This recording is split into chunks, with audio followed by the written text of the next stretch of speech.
догшин дүртэй байх уу, амгалан дүртэй байх уу, дагсын дүртэй байх уу? Тийм, одоо тийм дүрээр гарч ирдэг. Тэгээд энэ бүтээл дээр болохоор яг хүмүүс ирээд үзвэл бас өөр өөрөөр янз бүрээр л ойлгох одоо эртний одоо судар бурхны ном дээр байдаг дагны биетэй юм шиг мөртлөө орчин үеийн одоо хувцс шахны лентменттэй. Харин би тэрийг бас сонирхоод асуусан. Одоо өвдгөн дээр бүхний товчон дээр нүгтэл байна. Шахны ленттэй. Тэр нэг залуу үнийг бас орчин үеийн pop art гэж хэлж бас. Тийм, pop art-аар тийм, pop art-ыг бас Монголд иймэрхүү бэж болох юм болов гэсэн миний өөрийн туршилт байгаа юм л да. Тэгэхээр туршилт гэж байгаа тийм одоо яг одоо энэ чинь одоо ирээдүйд одоо хэн нэгэн урлаг судлаач энэ одоо pop art байжээ гэж хэлнэ. Хэлэхгүй ч гэж болно. Миний хувьд бол өөрийнхөө хэмжээнд ингээд pop art хийх гэж Монгол pop art байвал одоо юу гэдэг баруунд ч одоо Coca-Cola-ныхаас авч Marilyn Monroe ингээл хувлаад барлцсан тэр нь өөрөө популярны арт гэдэг бол Монголд одоо шашныхын тэр элементүүд ч гэдэг юм уу түүх соёлын элементүүд, үлгэр домгийнхын элементүүд pop байх гэж төсөөлж зурсан. Бизнес эрхлэгч нар байгаа шүү дээ. Одоо аяг шаазах болоод самс подолх гэж байгаа шүү дээ. Иймэрхүү бүтээлүүд бүтээлээ бид гараад зардлаа гэвэл чамтай аяг уулзч болох юм шүү дээ. Тийм ер нь би бас өөрөө ганц нэг мерчендайз хийж мэгэл хэлж байгаа. Тэгээд ер нь бол тийм нээлттэй ярилцсад бол бэлэн яриа хөрөө бол байж болно шүү дээ. Угаасаа одоо энэ юм чи pop art болохын тулд өөрөө хүнд хүрэх хэрэгтэй. Миний санахын хүн хамтлагийн мерчендайз ч баг дэлхийгээр ч хоо нэгээрээ зарагдсан. Сайн уу олимпийн хувцас байна тийм. Тэр мэрч нь бол нэлээд амар эрэлттэй байх шиг байсан. Тэгэхээр манай Монголын одоо иймэрхүү чинийх шиг ч юм уу бүтээлийг гаргахад бол төвгүй болов гэж байна одоо тань.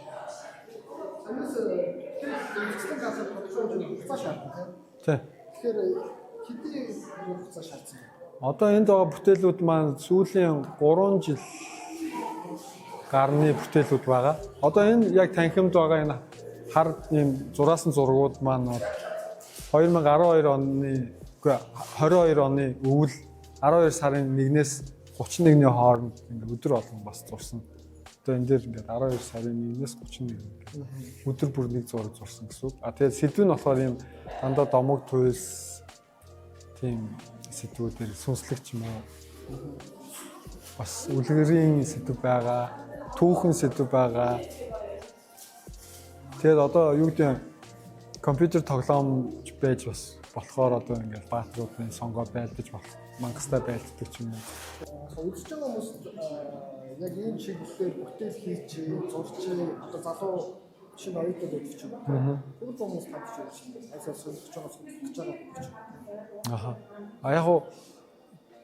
Яг миний зүгээс хэлэх зүйл гэхээр шантрахгүй байх хэрэгтэй. Тэгээд өөрийнхөө хаа хүрхийг баг зэрэг төсөөлөд харчвал илүү бас тэрэндээ хүрхийн төлөө өдөр тутмынхаа үйл ажиллагааг одоо зориулаад явуул илүү хэрэгтэй байх гэж бодож байна. Жишээ нь одоо яг энэ танхимын зургууд маань өдөрт нэг зураг би яг орой 12 цагаас өмнө зураад пост хийжсэн байгаа. Нэг сарын турш. Тэгэхээр өөртөө ийм челленж одоо зарлаад тэрийг Facebook, сошиал хуудаснууд дээр тавиад жишээ нь үзэхэд бас л сонин юм гарах. Тэгээд эн чинь өдөр болгон ямар юм зурхаад төлөвлөхгүйгээр гоолн зурна. Тэгэл за өнөөдөр юу зурх уу гэж цагаан цаас ширтэл хуучин дэвтэр-мэвтрүүдээ эргүүлж хараад скиз одоо санаанууд зураагүй байсан санаагаа ч юм уу бас хуучин дэвтрүүдээ эргүүлж итэл чинь нэг гой зураг болгоё гэж бодож исэн санаагаа зураагүй өшнөөн жил болцсон ч байдаг ч юм уу. Тэрийгээ зурах жишээ. Тэгээд нэрээ түрүүний хэлснээр хэдийн хугацааны орсон бэ гэвэл худалчинд бараг л 20-30 жил болчих юм байна л да. Дээр үе сараачин дэвтрийг оруулах юм болчиход бүр 10 жил 2000 он зурж исэн юм зарим байдаг.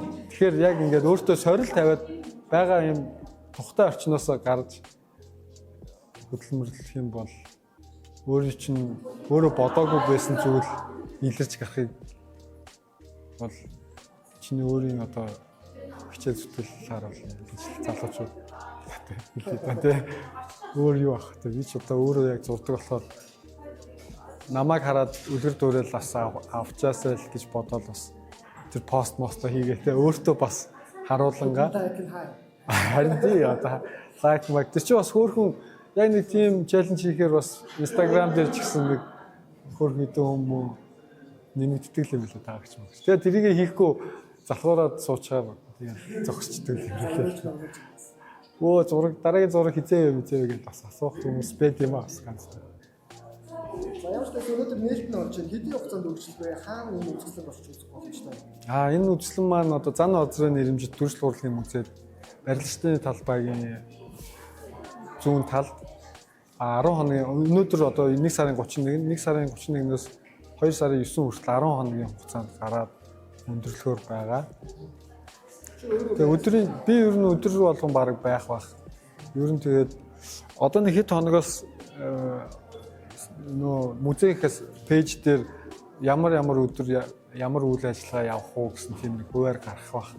Тэрийг хүмүүс харж байгаа бас ер нь үйлчлээс гадна бас янз бүрийн байгаа юм шиг. Тийм одоо уран бүтээлчтэй чөлөөт ярилцлага хийх ч юм уу. Эсвэл уран бүтээлч зураг яаж зурдаг вэ гэх ч юм уу. Би одоо нэг өдөр өөрөө зураг хэрэгслээ авчираад зураа сууж идэг ч юм уу тий. Тэгээд тэр хамт ирээд зураа сууж болно. Эсвэл зүгээр намайг хардаг ч юм уу. Эсвэл ярилцдаг ч юм уу тий. Тийм байж болно. Тэгээ бас бус санаанууд байгаа. Тэгээ тэрийг нэг өнөө маргааш цэгцлээд оруулна.